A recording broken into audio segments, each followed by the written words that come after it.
Hello അസ്സാം വലൈക്കും. ഇന്നത്തെ പുതിയൊരു വീഡിയോയിലേക്ക് എല്ലാ കൂട്ടുകാർക്കും സ്വാഗതം.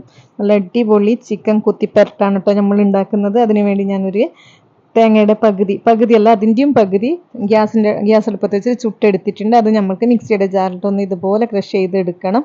ഒരുപാട് അങ്ങ് അരഞ്ഞു പോകരുത് കേട്ടോ. പിന്നെ നമുക്ക് ഇതിന് അത്യാവശ്യമായിട്ട് വേണ്ട കാര്യങ്ങളാണ് വറ്റൽമുളകും ചെറിയുള്ളി കേട്ടോ. അധികം മസാലകളൊന്നും നമ്മൾ ചേർത്ത് കൊടുക്കുന്നില്ല. പിന്നെ 2 പച്ചമുളക് എടുത്തിട്ടുണ്ട്, 2-3 അല്ലി വെളുത്തുള്ളി, പിന്നെ 1 സ്പൂണ് വലിയ ജീരകം കേട്ടോ, പെരിഞ്ജീരകം. ഇത്രയും സാധനങ്ങളേ വേണ്ടൂ. അടിപൊളി ടേസ്റ്റി ആയിട്ടുള്ള ചിക്കൻ പരട്ടാണ്. ഇനി നമുക്ക് ഈ സാധനങ്ങളൊക്കെ കൂടി മിക്സിയുടെ ജാറിലിട്ട് ഒന്ന് ക്രഷ് ചെയ്തെടുക്കണം. ഇതേപോലെ വേണം ചെയ്തെടുക്കാനായിട്ട്, നന്നായിട്ട് അരഞ്ഞു പോകരുത് കേട്ടോ. ഇതൊക്കെ മാറ്റി വെക്കാം. ഇനി അതിന് ശേഷം നമുക്ക് ഒരു പാൻ അടുപ്പത്ത് വെച്ചിട്ട് അതിനോട്ടത്തോട്ട് വെളിച്ചെണ്ണ എടുത്ത് കൊടുക്കാം. വെളിച്ചെണ്ണയോ ഓയിലോ എന്ത് വേണമെങ്കിലും ഒഴിച്ചു കൊടുക്കാം. അതിനുശേഷം നമ്മൾ അരച്ച് വെച്ച കൂട്ട് ഇതിനകത്തോട്ട് ഇട്ടിട്ട് നന്നായിട്ട് തന്നെ പിന്നെ വഴറ്റിയെടുക്കണം കേട്ടോ. അതിൻ്റെ പച്ചമണമൊക്കെ മാറുന്നത് വരെ. ഇതിന് വേറെ പ്രത്യേകിച്ച് മസാലകളൊന്നും ചേർത്ത് കൊടുക്കേണ്ടതില്ല. അത്രയും നല്ല ടേസ്റ്റാണ്. അതൊന്ന് വഴഞ്ഞ് വന്നിട്ടാകുമ്പോൾ കുറച്ച് മഞ്ഞൾപ്പൊടി കൂടി ചേർത്ത് കൊടുക്കുക.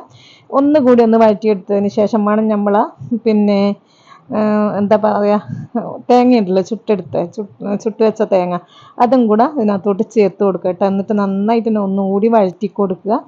നല്ലൊരു ടേസ്റ്റാണ് കേട്ടോ ഇത്. എന്തായാലും എല്ലാവരും ഒരു പ്രാവശ്യം ട്രൈ ചെയ്ത് നോക്കാൻ മറക്കരുത്. ഇതൊക്കെ മിക്സ് ആക്കിയിട്ടുണ്ട്. അതിനുശേഷം നമ്മൾക്ക് ഇതിനകത്തോട്ട് ചിക്കൻ ഇട്ട് കൊടുക്കണം കേട്ടോ. ചിക്കന് ഒന്ന് പ്രത്യേകം നിങ്ങൾ ശ്രദ്ധിക്കേണ്ടത്, വലിയ കഷ്ണങ്ങളാക്കിയിട്ട് ഒരിക്കലും എടുക്കരുത്. ചെറിയ നമ്മൾ ചില്ലി പീസൊക്കെ ആക്കുന്നില്ലേ, അതേപോലെ വേണം എടുക്കാനായിട്ട് കേട്ടോ. എന്നാലേ നന്നായിട്ട് അതിനകത്ത് മസാലയും കാര്യങ്ങളൊക്കെ പിടിക്കുള്ളൂ. ഇനി നമ്മൾക്ക് ഇതിനകത്ത് ചിക്കൻ ഇട്ട് കൊടുക്കട്ടെ. ഒരു നല്ലൊരു മണമൊക്കെ വരും കേട്ടോ ഈ ടൈമിൽ തന്നെ.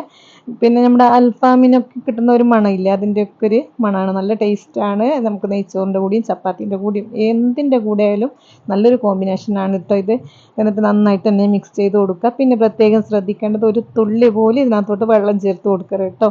പിന്നെ ആവശ്യത്തിനുള്ള ഉപ്പ് ചേർത്ത് കൊടുക്കുക. പിന്നെ എരിവിനാവശ്യമായിട്ടുള്ള കുരുമുളക്, നമ്മൾ ചേർത്ത മുളകിൻ്റെ ഒക്കെ കാര്യം മനസ്സിൽ ഉറപ്പിച്ചിട്ട് വേണം നമ്മൾ കുരുമുളക് കൂടി ചേർത്ത് കൊടുക്കാനായിട്ട്. കൂടുതൽ ചേർത്ത് കഴിഞ്ഞാൽ ആരും കഴിക്കില്ല കേട്ടോ. നമുക്ക് പിന്നെ നന്നായിട്ട് തന്നെ എരിവ് വേണം. അതുകൊണ്ട് ഞാൻ കുറച്ച് കൂടുതലെല്ലാം ചേർത്ത് കൊടുത്തിട്ടാണ്. നിങ്ങൾ ഇത്രയും ചേർക്കണം എന്നില്ല.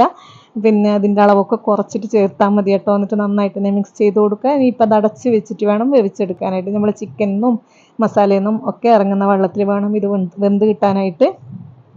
ഇടയ്ക്കിടയ്ക്ക് ഒന്ന് തുറന്നിട്ട് ഇളക്കി കൊടുക്കുക.